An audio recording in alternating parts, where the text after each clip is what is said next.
రఘురామకృష్ణరాజు గారి ఎపిసోడ్లో కీలక పాత్ర పోషించిన అడిషనల్ ఎస్పీ సిఐడి విజయపాల్ ఈ was arrested and taken in to custody. ఇప్పుడు గుంటూరు నగరపాలెం పోలీస్ స్టేషన్కి తీసుకెళ్తున్నారు, ఈ పాటికి తీసుకెళ్ళి ఉంటారు. అండ్ రఘురామకృష్ణరాజు గారు కూడా మాట్లాడారు దాని మీద, వదలను. Okay. So Vijayapal's role was established. ఇప్పుడు ఈ విచారణలో ఆయన ఇంకో 4-5 పేర్లు చెప్తాడు, వాళ్ళని కూడా తీసుకొస్తారు ఐపీఎస్ని. డెఫినెట్గా ఇప్పుడు ఈయన చెప్పిన ప్రకారం జత్వానీ కేసులో సస్పెండ్ అయిన వాళ్ళని ఇంతవరకు తీసుకురాలా. అవును. ఇప్పుడు నాకు ఇక్కడ ఈ డౌట్ ఇక్కడ కూడా వస్తుంది. అంటే ఆ తర్వాత సునీల్, సిఐడి చీఫ్ సునీల్, ఇది ఇంకా నిఘా విభాగం ఆయన పిఎస్ రాంజనేయ, వీళ్ళ పేర్లు అక్కడ ఉన్నాయి. ఈయన ఫిర్యాదు చేశారు, అసలు జగనే ఇవన్నీ చెప్పించారు అన్నది కూడా ఇండైరెక్ట్గా జగన్కు చూపించారు. ఇప్పుడు ఈయన చెప్పేది కూడా వాళ్ళ పేర్లే, అందుకనే ఈయన కూడా అవే చెప్తారు. చెప్తారేమో మనకు తెలియదు, కానీ ఆయన ఏం సహకరించట్లేదు, తెలియదు అది ఇది అంటున్నారని. ఇక్కడ 2 అంశాలండి. మానవ హక్కులు, కస్టోడియల్ టార్చర్, కస్టడీలో చిత్రహింస, దీని మీద చాలా కేసులు నడిచాయి. కానీ ఒక పార్లమెంట్ సభ్యుడిగా ఉన్నటువంటి వ్యక్తి నన్ను కస్టడీలో కొట్టారు అన్న పద్ధతిలో హింసించారు, హింసించింది ఒక ముఖ్యమంత్రికి చూపించారు లాంటి విపరీతమైన ఆరోపణ రావడం ఇదే మొదటిసారండి.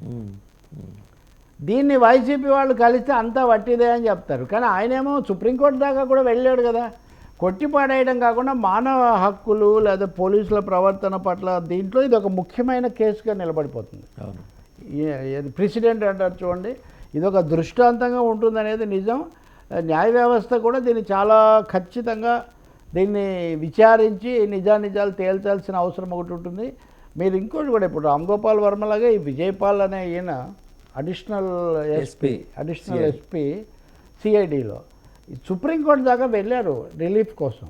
అందుకని ఆయన ఈ వాట్ చూసి అన్ని ఎక్స్ప్లాయిట్ చేశారు, అన్ని లీగల్ అవకాశాలను వినియోగించుకున్నారు. కాబట్టి ఇప్పుడు ఆయనకి ఏం ఆప్షన్ లేదు చట్టాన్ని ఎదుర్కోవటం తప్ప, చట్టం ముందు చెప్పడం తప్ప. పోలీసులు అప్పుడు ఆయన మీద వచ్చిన ఆరోపణలు లాంటివి ఇప్పుడు చేయకుండా ఉండటం ముఖ్యం. ఈ అన్ని కేసుల్లో కూడా వైసీపీకి సంబంధించిన చాలామంది లేదా ఇతరులు సోషల్ మీడియా పోస్టులు, హింసలు, అరెస్టులు, కేసులు అన్నిట్లో ఏ విమర్శతో, ఆరోపణతో అయితే వీళ్ళను ఇప్పుడు అది జరగకుండా చూడాల్సినటువంటి అవసరం మటుకు చాలా ఉంది. రైట్. అది మరి చేస్తారో లేదు. రఘురామకృష్ణరాజు ఒకందుకు ఆయన పట్టుబద్దలుగా ఉన్నాడు. రెండవది, పదవి పెద్దది కాదనుకున్న డిప్యూటీ స్పీకర్ పదవి, దానికి ఉండే రాజ్యాంగబద్ధమైన ఇది దానికి ఉంటుంది. కాబట్టి ఇప్పుడు ఆ చైర్ని బట్టి ఆయన మాట్లాడేప్పుడు సంయమనం పాటించడం అనేది ప్రధానమనే మాట సోషల్ మీడియాలో వినిపిస్తుంది. అంటే చాలా రోజులైందనుకోండి ఇటువంటివన్నీ మానేసి ఆ పోస్టులో తమ్మినేని సీతారామన్ ఇలాంటి వాళ్ళందరినీ చూసాం.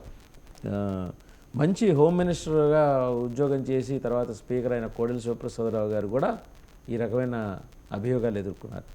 అంటే ఆ ప్రెసిడెన్స్ వీ కెనాట్ ఎక్స్పెక్ట్. ఇప్పుడు దివి కొండయ్య చౌదరి గారి దగ్గరతో మాట్లాడితే అట్లాంటి వాళ్ళు సెట్ చేసిన ప్రిన్సిపల్స్ అవి లేవు కదా. స్పీకర్ పోస్ట్ కూడా ఇప్పుడు వాళ్ళందరూ, ఎందుకంటే జగదీప్ ధంకర్ ఉపరాష్ట్రపతి, సభ చైర్మన్, ఎప్పుడు రాజకీయాలే మాట్లాడతాడు. అయినా రాజ్యాంగం అంటాడు, నాకు ఆర్ఎస్ఎస్ మూలం అంటాడు, మోదీ నాయకత్వం అద్భుతంగా ఉందంటాడు. ఉపరాష్ట్రాన్ని నేను చెప్తుంది చట్టసభల ఇవి అలా తగ్గిపోయాయి. కానీ నిజానికి రఘురామకృష్ణరాజే కొంచెం అలా ఉంటున్నాడు. ఇది సభ వరకే మాట్లాడుతున్నారు. కానీ మొన్న అదేదో ఒప్పందం కోసము స్పీకరు, చైర్మన్ ఈయన సమావేశం జరిపారు మీడియాతో. ఆ రోజు కూడా మాట్లాడమన్నా కానీ ఈయన దాదాపు ఏం మాట్లాడలేదు. మీరిద్దరు మాట్లాడారు కదా అని దాటేశాడు. ఇది వ్యక్తిగత హోదాలో తన కేసు గురించి ఆయన మాట్లాడవచ్చు. బికాజ్ ఇట్ కంటే he sufferer, he's victim, it pertains to the past. కాబట్టి he got every right to open his mouth. ఇంకా చట్ట ప్రకారం జరిగేది జరుగుతుంది. ఎవరెవరు ఎక్సెసెస్ చేశారో వాళ్ళు తప్పకుండా they have to pay the price, మూల్యం చెల్లించాల్సి ఉంటుంది. ఈయన ఇప్పుడు రిటైర్డ్ యాక్చువల్గా, విజయపాల్ కూడా. ఆయన వీళ్ళందరూ విచారణకు సహకరించితే అది కోర్టులో ఒక తీర్పు చెప్పేస్తే అది అయిపోతుంది. ఇంకా ఈ కేసులో కోర్టుల్లో పూర్తిగా రఘురామకృష్ణరాజు వాదనలన్నీ కోర్టులేమో ఎండార్స్ చేయలేదు. కానీ చర్య అయితే తీసుకోవాలి, విచారణ చేయాలన్నది ఉంది.